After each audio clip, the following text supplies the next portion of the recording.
আসসালামু আলাইকুম। আজকে আপনাদের দেখাবো শর্ট কাপড়ে কিভাবে প্যান্ট কাটিং সেলোয়ার কাটা যায়। 38 সাড়ে 38 ইঞ্চি লম্বা, 11 ইঞ্চি পায়ের মুখ।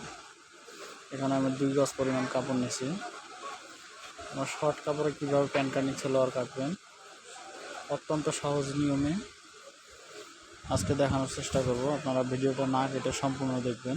ছোট্ট একটা ভিডিও। প্রথমে 4 ভাঁজ করে নিলাম, আপনারা দেখতে পাচ্ছেন কাপড়টি।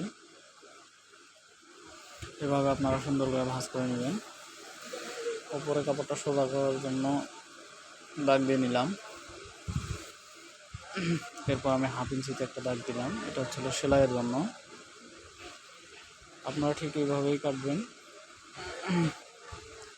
শর্ট কাপড়ে লং পায়জামা বানানোর জন্য। এখানে আমি 38 ইঞ্চি, 38.5 ইঞ্চি থেকে 2.5 ইঞ্চি শর্ট নিলাম। 38.5-এর 2.5 ইঞ্চি শর্ট, অর্থাৎ 35.5 ইঞ্চি। পরবর্তীতে 2.5 ইঞ্চি যোগ হবে। আপনারা দেখতে পাচ্ছেন 2.5 ইঞ্চি বাদ দিয়ে নিলাম। এখন এখান থেকে হাইয়ের মাপ 13 ইঞ্চি নামাবেন, তাহলে আপনাদের হাই হবে 29 থেকে 30 ইঞ্চি।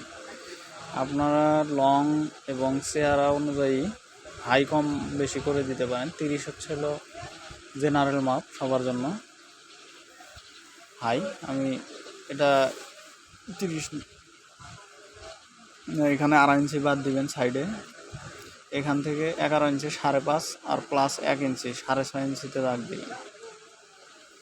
যতটা পায়ের মুখ নেবেন তার চেয়ে 1 ইঞ্চি বেশি নেবেন। এখানে আমি শেপ করে দিলাম,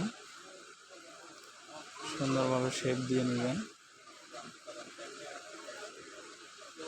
শেপ দেওয়ার পর এই পাশে সামনে শেপগুলো সুন্দর করে দিবেন।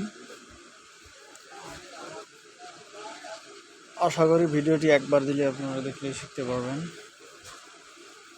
এখানে আমি শেপ দিয়ে নিলাম। এখন আমার কোমরের মাপ আপনারা সাধারণত 12 ইঞ্চি নেবেন। 12 ইঞ্চি, এটা হচ্ছে 33 থেকে 38 ইঞ্চি বডি যাবে। 12 ইঞ্চি নিলাম, এখানে শেপ দিয়ে দিলাম। এখন হাইটা মেপে দেখবো। এখানে আমার 14.5 হয়েছে, অর্থাৎ 29।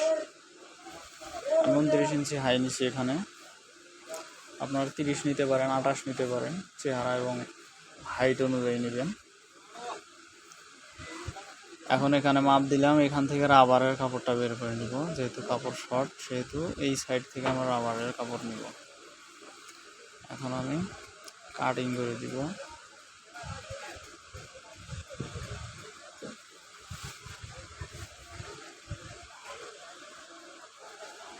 আমার চ্যানেলটা সাবস্ক্রাইব করে দিবেন। ভিডিওটি ভালো লাগলে একটা লাইক দিবেন। আরও নতুন নতুন কাটিং, নতুন নতুন ভিডিও পেতে হলে আমার চ্যানেলের সাথেই থাকবেন। সুন্দর সুন্দর ভিডিও দেওয়ার চেষ্টা করবো ইনশাল্লাহ, সহজ এবং সঠিক ভাষায়, সহজ পদ্ধতিতে।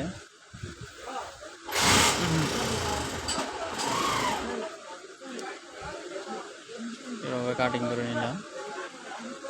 এখন এই কাপড়টা দিয়ে রাবারের কাপড়টা আপনারা 1.5 ইঞ্চি পরিমাণ চওড়া নেবেন। এখানে নিচের পার্ট আছে 4টা, এখানেও 4 পার্ট নিতে হবে। এখানে আমি সমানভাবে কেটে নিলাম।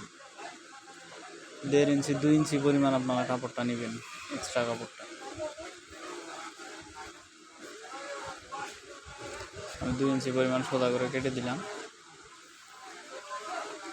এখন আমার রাবারের কাপড়টা নেওয়া শেষ। এখন নিচের অংশ বাদ আছে আমাদের। এই প্যান কাটিংটার নিচে ফাড়া হবে এবং বোতাম হবে। আমি এখন নিচের পার্টিশ নিব। দেখতে পারলেন আমাদের উপরের অলরেডি প্যান কাটিং শেষ। এখন নিচের অংশটা নিব। আপনারা দেখতে থাকুন মনোযোগ দিয়ে। আবারও বলছি, ভিডিওটি ভালো লাগলে একটা লাইক দিবেন, কমেন্ট করবেন। কিছু জানার থাকলে অবশ্যই আমি উত্তর দেওয়ার চেষ্টা করব। এখানে আমি 4 ভাঁজ আছে আগে, এখন আমি এখানে আরও ডাবল নিলাম, এখান থেকে আমি 6.5 ওইখানে নিছি, এখানে 7 ইঞ্চি নিলাম। আপনারা এখানে 6.5 নিতে পারবেন, 11 প্লাস 1 ইঞ্চি। এখানে 3 ইঞ্চি পরিমাণ আমি চওড়া নিছি, 3 ইঞ্চি পরিমাণ। আমার এখানে ভাঁজ হচ্ছে টোটাল সর্বমোট 8টা। একজাস্ট অংশ কাটিং করলাম। এখন এখানে আমি যে জয়েন্টটা দিব, এই যে ফাড়ার জন্য আমি 8টা অংশ আলাদা আলাদা করে নিলাম। এক একটা পায়ে 2 2 4টা, 2টা পায়ে 8টা। আপনার মনোযোগ দিয়ে দেখবেন, এইভাবেই আটকানো হবে, ডাবল পার্ট করে নিচে সাইডে ফাড়া থাকবে। এভাবে আপনারা যদি কাটিং করে জয়েন করেন, খুব সুন্দরভাবে অল্প কাপড়ে লং পায়জামা বানাইতে পারবেন। দেখতে পাচ্ছেন আমাদের 38.5 ইঞ্চি একটা প্যান্ট কাটিং সেলোয়ার প্রস্তুত হয়ে গেল। আপনারা এইভাবে কাটিং করবেন, ইনশাল্লাহ অল্প কাপড়ে পায়জামা বানাইতে পারবেন। আমি নেক্সট ভিডিও লং কাপড়েও দেখাবো আপনাদের। আপনারা আমার চ্যানেলটি সাবস্ক্রাইব করে বেল আইকনটা প্রেস করে রাখবেন, অল করে রাখবেন, সব ভিডিও পাবেন ইনশাল্লাহ।